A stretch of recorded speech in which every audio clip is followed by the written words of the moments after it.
Hello friends, आज मैं आपको कहानी सुना रही हूँ डाकू रत्नाकर और देव ऋषि नारद की कहानी।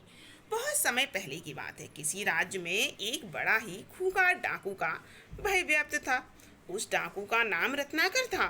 वह अपने साथियों के साथ जंगल से गुजर रहे राहगीरों को लूटता और विरोध करने पर उनकी हत्या भी कर देता था। एक बार देव ऋषि नारद भी उन्हीं जंगलों से भगवान का जप करते हुए जा रहे थे। जब वे घने बीड़ों में पहुंचे, तभी उन्हें कुछ लोग विपरीत दिशा में भागते हुए दिखे।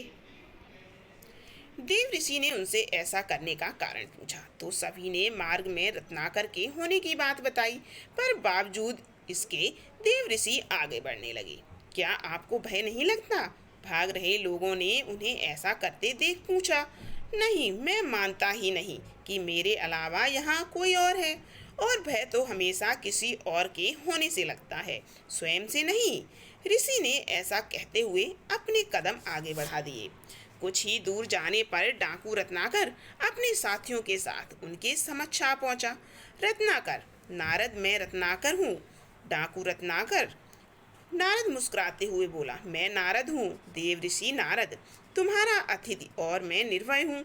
क्या तुम निर्भय हो? रत्नाकर, क्या मतलब है तुम्हारा? नारद, ना मुझे प्राणी का भय है, न असफलता का, न कल का, न कलंक का, और कोई भय है तो तुम जानते हो। अब तुम बताओ, क्या तुम निर्भय हो? रत्नाकर, हाँ, मैं निर्भय हूँ। ना मुझे प्राणों का भय है, न असफलता का, न कल का, न कलंक का। नारद, तो तुम यहाँ इन घने जंगलों में छिपकर क्यों रहते हो? क्या राजा से डरते हो? रत्नाकर, नहीं। नारद, क्या प्रजा से डरते हो? रत्नाकर, नहीं। नारद, क्या पाप से डरते हो? रत्नाकर बोला, नहीं। नारद, तो यहाँ छिपकर क्यों रहते हो? यह सुनकर रत्नाकर घबरा गया और एक टक देव ऋषि को घूरने लगा। नारद, उत्तर मैं देता हूँ, तुम पाप करते हो और पाप से डरते हो।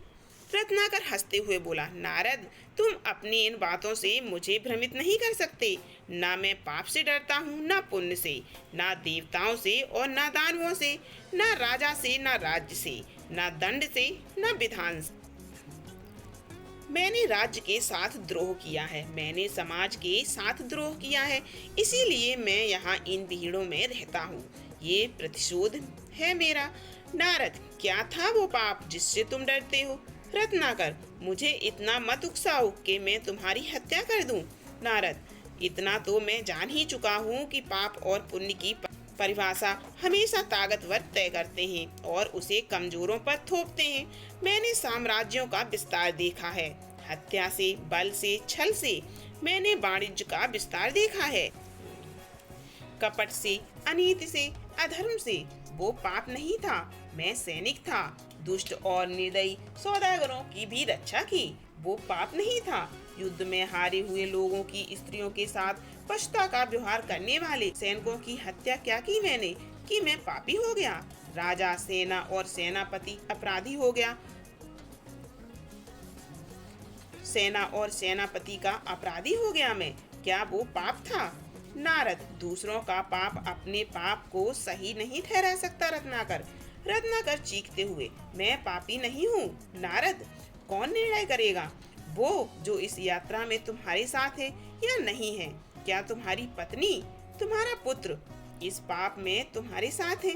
रत्नाकर, हाँ, वो साथ क्यों नहीं होंगे? मैं जो ये सब करता हूँ उनके सुख के लिए ही तो करता हूँ।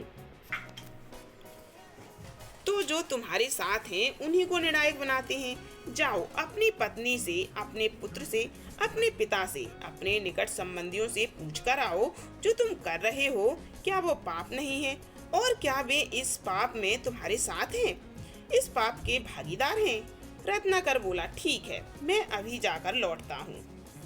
और अपने साथियों को नारद को बांधकर रखने का निर्देश देकर रत्नाकर सीधा अपनी पत्नी के पास जाता है और उससे पूछता है, ये मैं जो कर रहा हूँ क्या वो पाप है, और क्या तुम इस पाप में मेरी भागीदार हो?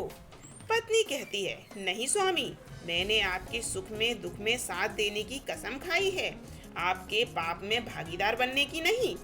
यह सुनकर रत्नाकर स्तंभ रह जाता है और फिर अपने अंधे पिता के समक्ष यही प्रश्न दोहराता है, पिताजी, ये जो मैं कर रहा हूँ क्या वो पाप है? क्या आप इस पाप में मेरे भागीदार हो? पिताजी बोलते हैं, नहीं पुत्र, ये तो तेरी कमाई है, इसे मैं कैसे बांट सकता हूँ? यह सुनते ही मानो रत्नाकर पर बिजली टूट पड़ती है। वह बेहद दुखी हो जाता है और धीरे धीरे चलते हुए वापस देव ऋषि नारद के पास पहुँच जाता है। नारद कहते हैं, तुम्हारे साथी मुझे अकेला छोड़ जा चुके हैं रत्नाकर। रत्नाकर देव ऋषि के चरणों में गिरते हुए, क्षमा देव ऋषि क्षमा, अब तो मैं भी अकेला ही हूँ। नारद, नहीं रत्नाकर, तुम्हें अपने मित्र और तुम ही अपने शत्रु हो। तुम्हारे पुराने संसार की रचना भी तुम ही ने ही की थी, तुम्हारे नए संसार की रचना भी तुम ही करोगे। इसीलिए उठो और अपने पुरुषार्थ से अपना भविष्य लिखो। राम राम, तुम्हारा पथ शुभ हो। डाकू रत्नाकर। इस घटना के पश्चात डाकू रत्नाकर का पूरा जीवन बदल गया। उसने पाप के मार्ग को त्याग कर पुण्य के मार्ग को अपनाया और आगे चलकर यही डाकू राम कथा का रचयिता महर्षि वाल्मीकि बना। उपनिषदों से ली गई ये कथा बताती है कि मनुष्य असीम भावनाओं का स्वामी है।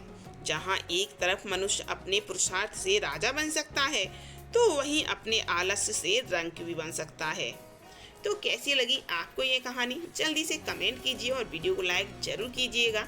ये कहानी आपने बचपन में भी जरूर सुनी होगी, फिर से सुनिएगा और वीडियो को लाइक एंड कमेंट जरूर कीजिएगा।